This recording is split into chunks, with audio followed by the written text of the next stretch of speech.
Je me suis laissé emporter tout à l'heure parce que j'ai horreur de la manipulation et du mensonge.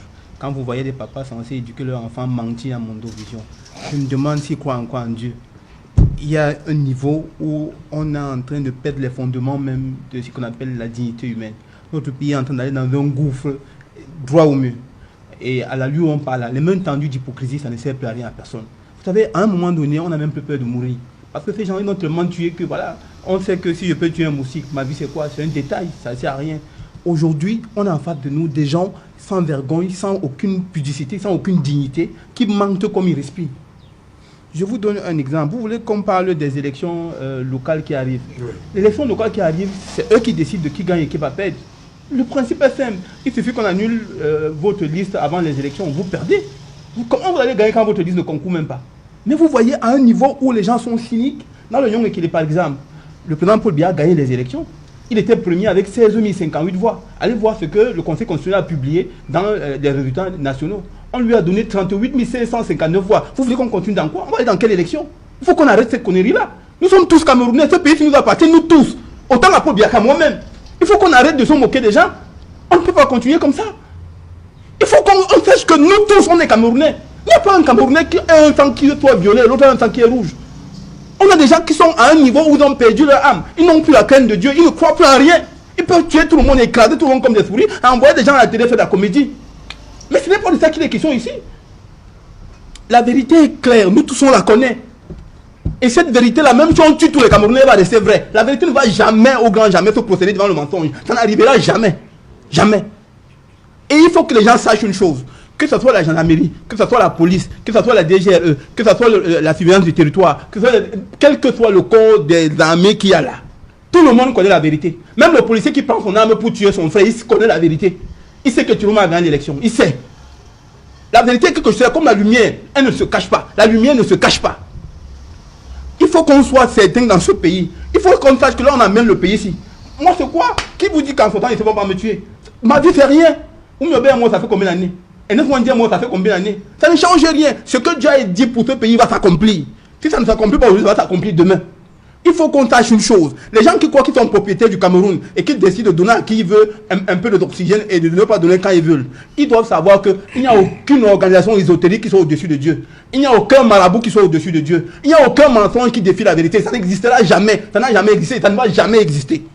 Aussi longtemps que Dieu est l'autorité suprême de toute l'humanité, aussi longtemps que la vérité va écraser le mensonge. Toute manipulation va connaître l'échec. Et je vous dis, aussi longtemps que Dieu est vivant, ce pays-ci va connaître la vérité. Et la vérité va surplomber toute loge maçonnique, tout ce qui sera fait. La vérité va dominer ça.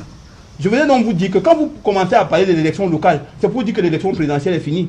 Et que comme le Conseil constitutionnel a fabriqué les chiffres pour donner Paul Biya vainqueur, ça veut dire que c'est ça. On se lève dessus. Bon, dans tous les cas, ce que je voudrais que vous sachiez, c'est que s'ils ont fait ça à l'élection présidentielle, ils ne vont pas prendre le risque d'aller à l'élection locale pour ne pas avoir la majorité à l'Assemblée nationale. On a vu la France en difficulté, incapable de diriger la France, parce que le Parlement n'était pas favorable. Ils ont les mêmes méthodes qu'ils ont utilisées à l'élection présidentielle. Vous savez, tout le Cameroun peut voter sur Paul Biya gagne quand même. Il suffit que Clément Atangana le proclame vainqueur avec les chiffres. Le chiffre ne coûte rien. Les gens ont dit brûler les unes. Brûler les unes, c'était archaïque, c'est depuis. Je vous parle. Allez dans. Je vous donne. C'est un travail que j'ai fait personnellement. Allez faire. Ce qui m'énerve dans ce pays, les journalistes, j'ai toujours l'impression qu'ils ont renoncé à leur travail. Faites une investigation journalistique dans la région du centre, les 10 départements du centre. Ramenez-nous les résultats, comparez-les. Le Conseil constitutionnel a publié les décisions qu'ils ont prises, donc tout le monde a ça. Moi, en tout cas, moi je l'ai si vous ne l'avez pas.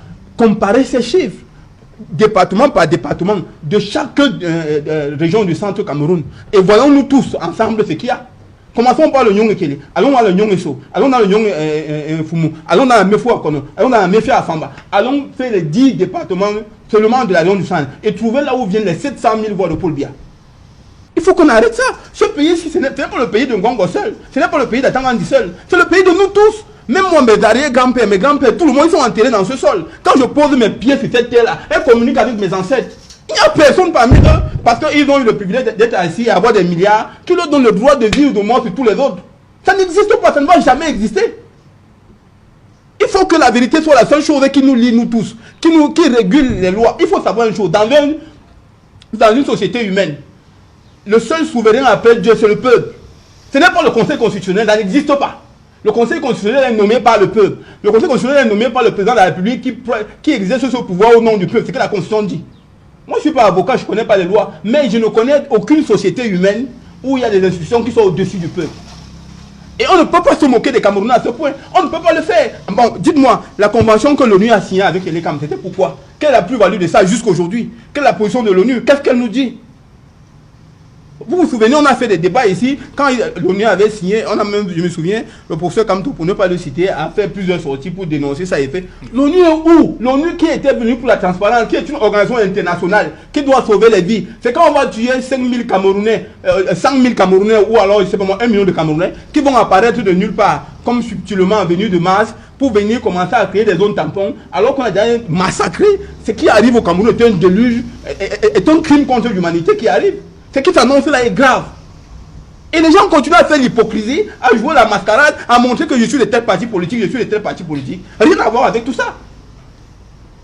La vérité est là. Il faut qu'on la dise et qu'on l'assume pleinement.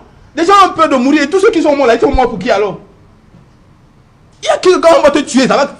Si on me tue maintenant là, demain ils vont pas laisser mourir. Il n'y a personne à Yaoundé qui va rester éternellement en vie. Tout le monde en va l'enterrer.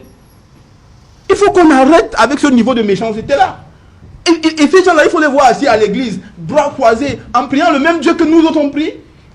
Il faut savoir que dans l'histoire de la royauté, dans l'histoire où on dirige les hommes au monde, il faut lire l'histoire du roi Saül. Comment le roi Saül devient roi sur le peuple d'Israël? C'est Dieu qui l'établit. Il demande à Samuel d'aller le oindre.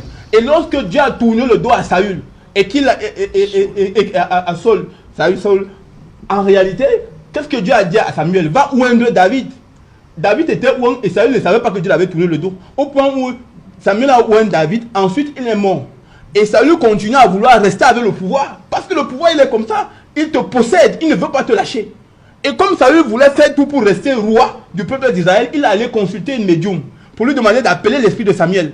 Qui voulait consulter Samuel. Quand Samuel est venu appeler par cette médium, Samuel dit à Saül, pourquoi me trouves-tu dans mon repos? Et il lui dit, j'ai consulté l'Éternel par les prophètes, par les anges, par les médiums. À aucun moment il m'a répondu. Donc je suis venu vers toi pour que l'Éternel... Il dit, mais si l'Éternel ne te répond pas, tu vois comment il va te dire quoi? C'est l'Éternel qui est suprême. Il faut savoir que quand Dieu choisit un homme, il le choisit pour un but. Quand l'homme se détourne de ce but, Dieu lui tourne le dos. Et quand Dieu te tourne le dos, utilise toutes les manigances. Dieu a exposé Saül plusieurs fois entre la main de David, sous son épée. David l'a épargné parce que son cœur était pur. Il faut savoir une chose, le pouvoir est divin. Tout pouvoir vient de Dieu. Celui qui renonce à Dieu renonce au pouvoir. Merci. Mesdames, Mesdemoiselles et Messieurs, j'ai très bien suivi le maire Espoir Bion. Oui. Et selon mon analyse, il en ressort que un policier peut tirer sur le peuple, non parce qu'il a raison, mais parce qu'il est pris dans un système qui lui interdit de penser librement, où l'obéissance vaut plus que la justice. Voici donc, chers internautes, les raisons en détail qui poussent la police ou l'armée à tirer sur le peuple. 1. Il y a l'obéissance à l'autorité. Il s'agit de quoi? Beaucoup de policiers sont formés à obéir aux ordres sans les remettre en question. Même s'ils savent que le peuple a raison. Ils peuvent craindre les sanctions, la perte de leurs emplois ou des représailles s'ils désobéissent. 2. Il y a la pression hiérarchique et peur. Dans des situations tendues, comme lors des manifestations, la peur, la confusion et la tension peuvent pousser certains à agir sous le stress. Parfois, ils tirent non par conviction, mais parce qu'ils se sentent menacés ou dépassés. 3. La manipulation ou la désinformation. Il arrive que certains policiers soient convaincus que le peuple est dangereux ou manipulé à cause des ordres ou des discours de leurs supérieurs. 4. La déshumanisation et perte de contact. Cela dit quoi? Lorsque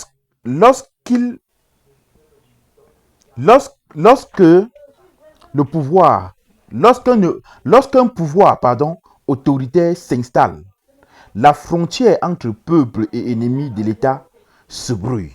Je reprends. Lorsqu'un pouvoir autoritaire s'installe, la frontière entre peuple et ennemi de l'État se brouille. Le policier peut alors cesser de voir des citoyens et ne voir que des cibles. Vous comprenez très bien. Un autre dernier point, ou c'est le 5e, chers internautes, le conflit moral. Beaucoup de policiers et forces de l'ordre vivent des dilemmes. Leur conscience leur dit que le peuple a raison, mais leur devoir leur impose d'obéir. Certains en souffrent beaucoup intérieurement. Qu'en pensez-vous sur cette affaire, chers internautes? Donnez vos avis en commentaire, sans hésiter de vous abonner à la chaîne, tout en activant la cloche de notification pour ne plus rien rater de nos prochaines vidéos. À très bientôt. Comment tu peux aussi regarder une vidéo sans t'abonner? Abonne-toi! Surtout clique sur la cloche de notification. Ça, c'est la page de Buzz. Si tu veux être au courant des buzz et toutes les actualités au 237, abonne-toi et clique sur la cloche de notification. Partage aussi pour m'encourager. Surtout, si tu as quelque chose à dire, papa, lâche un commentaire.